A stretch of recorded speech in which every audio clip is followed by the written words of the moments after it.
Section 1. A familiar fizzy fiasco. The new Coke debacle. Picture this. 1985. Coca-Cola, a beverage giant, decides to change its legendary formula. They call it New Coke, aiming for a sweeter taste to compete with Pepsi. The result, an uproar. Fans were furious. The familiar comfort of their beloved drink was gone. Sales plummeted.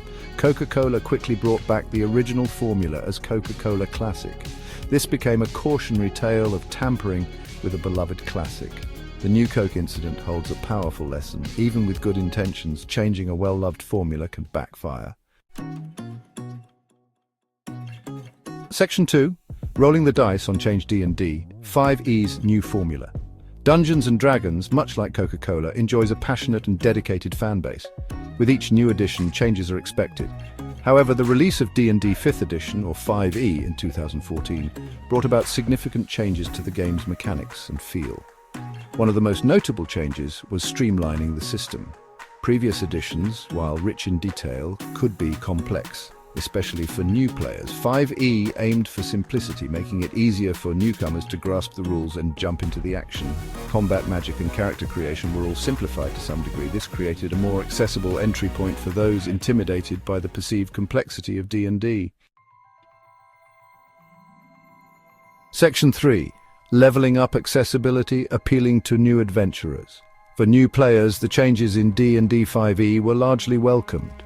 The streamlined mechanics made learning the game less daunting. The emphasis on storytelling and role-playing over intricate rules appealed to a broader audience. 5e's simplified approach made it easier for dungeon masters or DMs to run games. This led to a surge in popularity, attracting a new generation of players to the world of D&D. Online platforms like Roll20 and D&D Beyond further lowered the barrier to entry, fostering a larger, more connected community.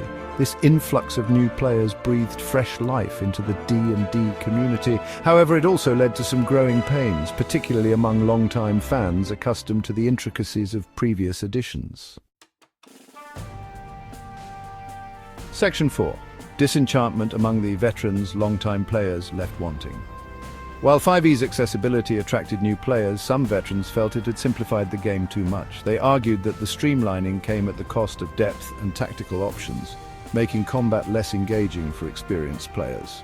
Some changes, while intended to promote balance, were seen as limiting character customization.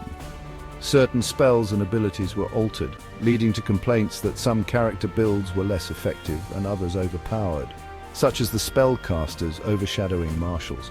This sparked debate about whether 5e had sacrificed tactical depth for the sake of simplicity. Martial. In addition, the game takes on a Monty Hall and Woke legacy, adding to the agony of the traditional experience. The long-term impact of these changes on the D&D community remains to be seen. Will 5e continue to thrive, or will it, like New Coke, fade as a misstep in the franchise's history? Only time will tell. Tell me what you think below, and remember to like and subscribe.